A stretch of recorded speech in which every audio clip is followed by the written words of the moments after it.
अस्सलाम वालेकुम students, hopefully आप सब ठीक होंगे। एंजाइम के एमसीक्यू की डिस्कशन है। एमसीक्यू नंबर 1 देखें, formation of adrenaline from noradrenaline requires. जी तो सिंपल सी बात है, नॉर एड्रेनालिन में मिथाइलेशन कर दें आप, मिथाइल ग्रुप को ऐड कर दें आप, तो आपके पास एड्रेनालिन बन जाएगा। वैसे हम नॉर एड्रेनालिन को नॉरएपिनेफ्रिन भी कह सकते हैं, ठीक है। तो आपने याद रखना है कि ट्रांसमिथाइलेज क्या करता है, मिथाइल ग्रुप को ऐड करवाता है और उसका ट्रांसफ़र कराता है मिथाइल ग्रुप का। तो नॉर एड्रेनालिन में मिथाइल ग्रुप को ऐड करने से एड्रेनालिन बन जाती है। वैसे आपको एंजाइम्स की बेसिक क्लास का भी पता होना चाहिए कि जो मेजर 6 ग्रुप्स में डिवाइड किया गया है, ऑक्सीडोरिडक्टेज, ट्रांसफरेज, हाइड्रोलेज, लाइगेज, लाइएज और आइसोमेरेज।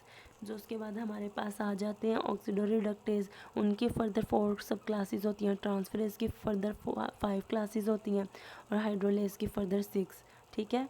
तो जो लास्ट वाले 3 होते हैं, लाइगेज, लाइएज और आइसोमेरेज, उनकी फर्दर सब क्लासेस नहीं होती। तो आपने ट्रांसमिथाइलेज का याद रखना है कि ये मिथाइल ग्रुप को ऐड करवाता है। एमसीक्यू नंबर 2 देखें, हॉलो एंजाइम्स।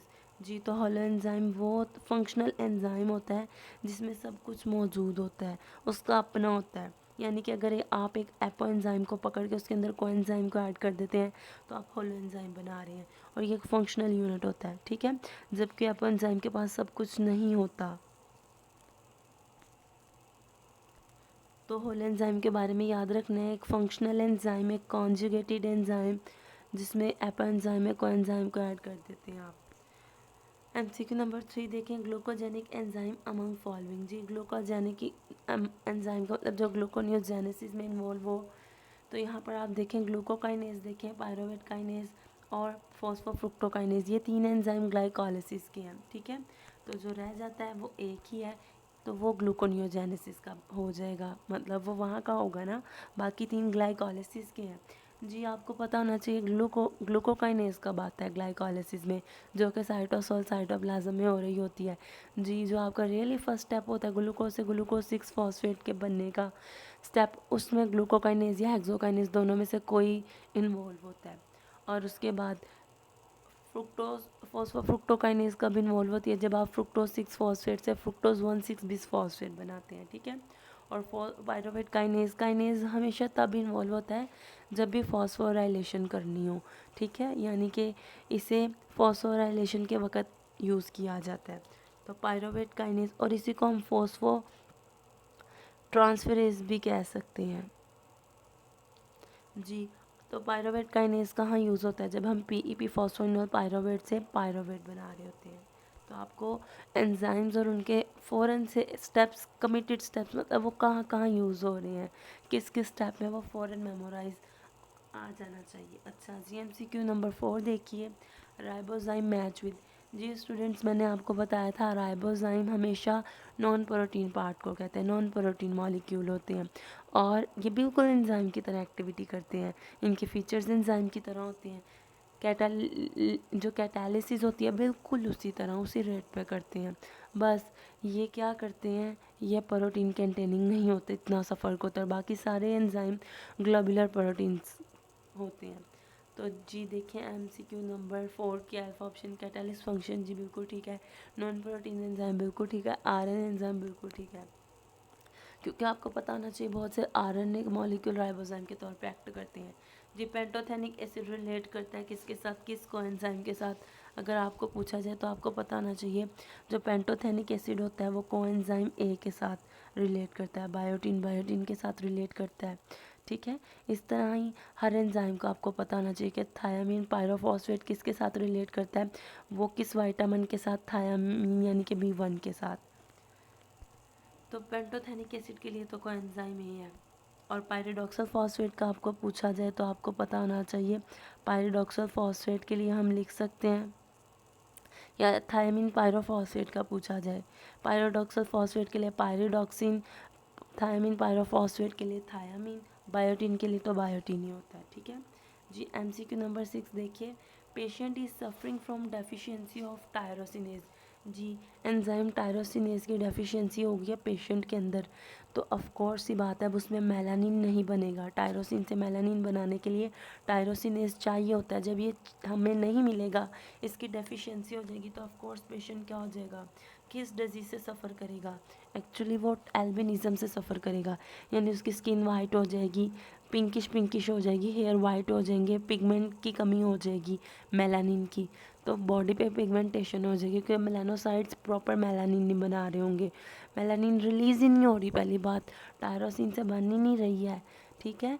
क्यों, वजह क्या है उसकी, टायरोसिनेज ही नहीं है, उसकी डेफिशिएंसी हो गई है, ठीक है। आपको मेपल सिरप यूरिन डिजीज़ भी पता होनी चाहिए कि इसमें हमारे पास जो कीटो एसिड जो होते हैं ना, उनकी प्रॉपरली मतलब कि डिग्रेडेशन नहीं हो पाती। आप ये याद रख लें, उसकी वजह क्या होती है, क्योंकि जो कॉम्प्लेक्स होते हैं डिहाइड्रोजिनेज के, जिन्होंने उसे तोड़ना होता है, proper branch chain amino acids की ब्रेक डाउन करनी होती है, उनके मेटाबॉलिज्म करने होते हैं, वो मौजूद ही नहीं होते।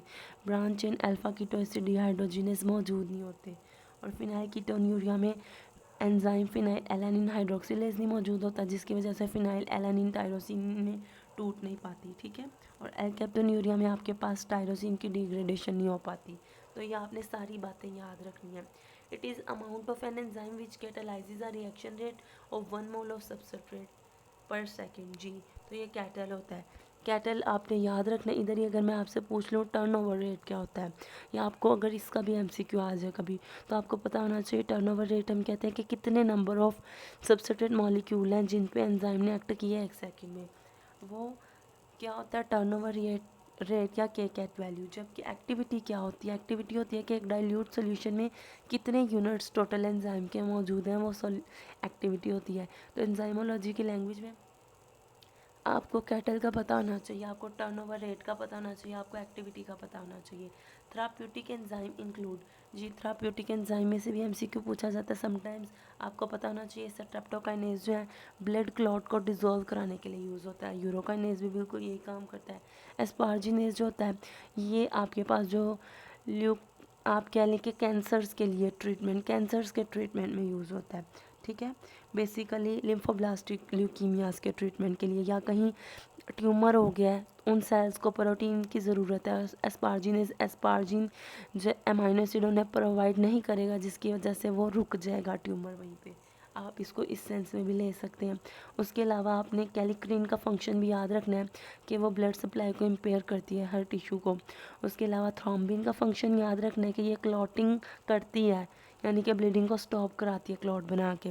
यूरोकाइनेज और स्ट्रेप्टोकाइनेज का फंक्शन अपोजिट होता है थ्रोम्बिन के। थ्रोम्बिन क्लॉट बनाती है और ये क्लॉट को लाइस करते हैं। हाइयालुरोनिडेज भी एक एंजाइम की मेडिसिनल इंपॉर्टेंस में आ जाता है।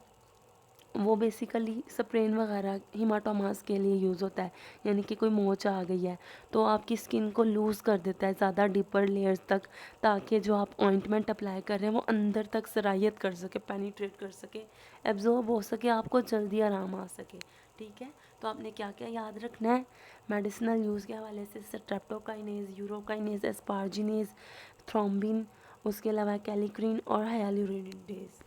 जी, एमसीक्यू नंबर 9 देखिए, molybdenum. Molybdenum is constituent of enzyme. तो मोलिब्डिनम जो होती है आपके पास, ये जेंथिन ऑक्सीडेज में आती है।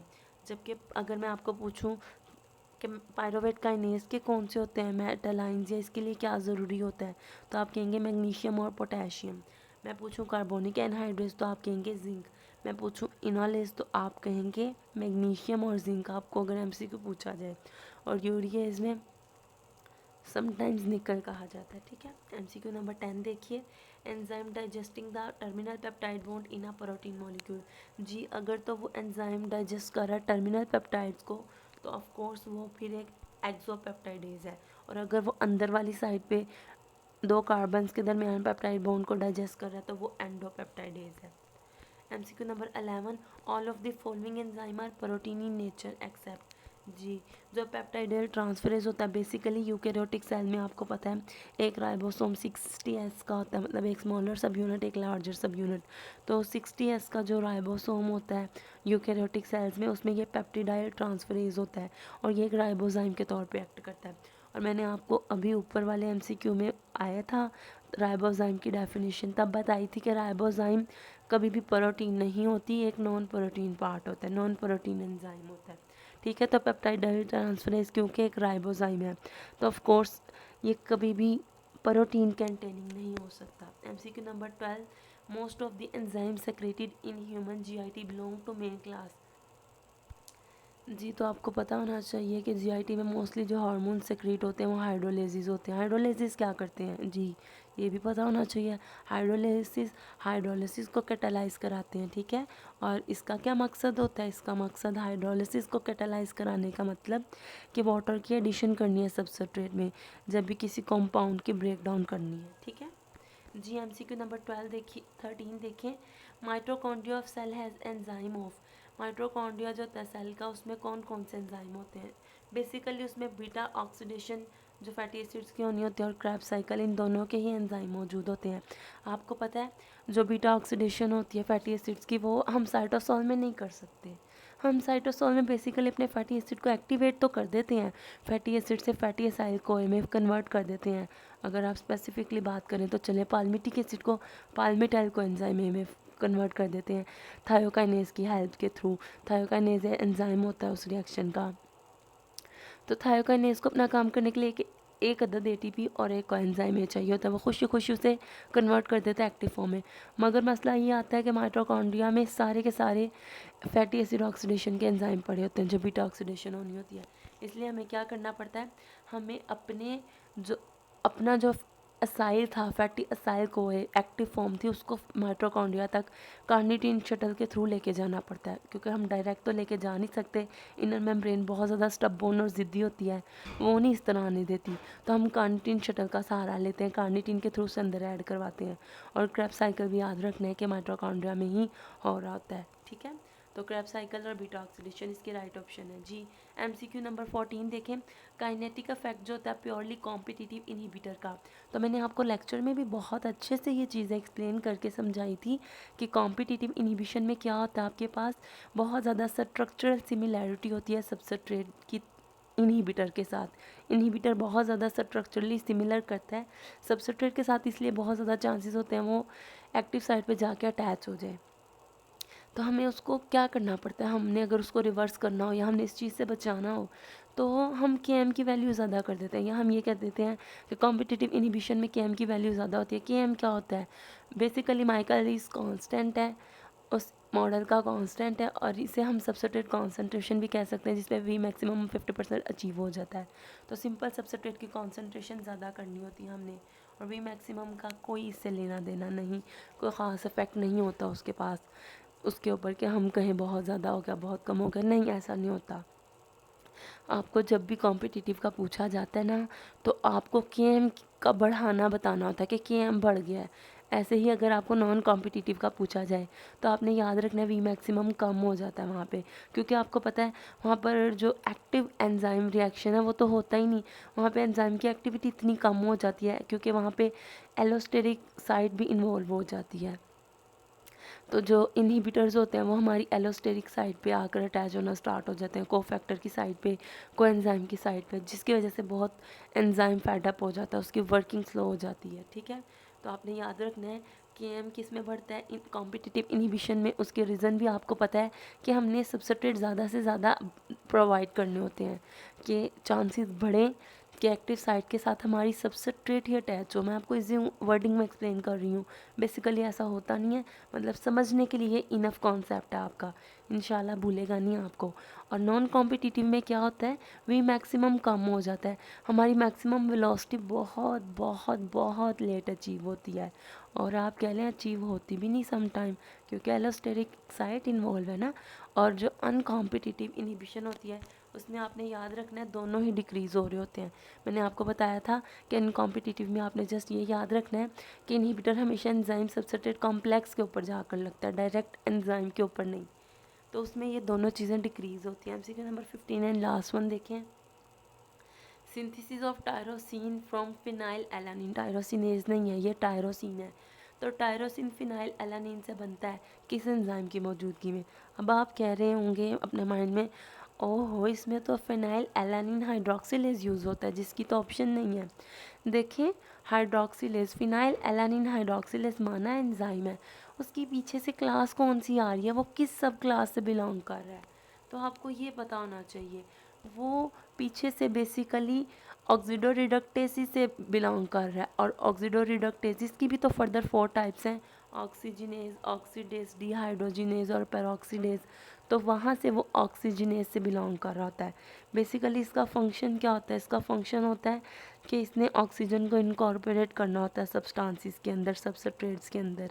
तो फिनाइल एलानिन से टायरोसिन बनने के लिए फिनाइल एलानिन हाइड्रोक्सिलेज ही चाहिए होता है, लेकिन वो किस क्लास से है, वो ऑक्सीजनेजेस की क्लास से है। ठीक है, कोई इशू हो जहाँ पर भी मुझसे पूछ लीजिएगा अगेन आप, ठीक है। सिंपल से एमसीक्यू थे, लेकिन इन्फॉर्मेटिव थे ये बहुत ज़्यादा, तो आपने इन्हें अच्छे से रिवाइज़ करना है एक बार।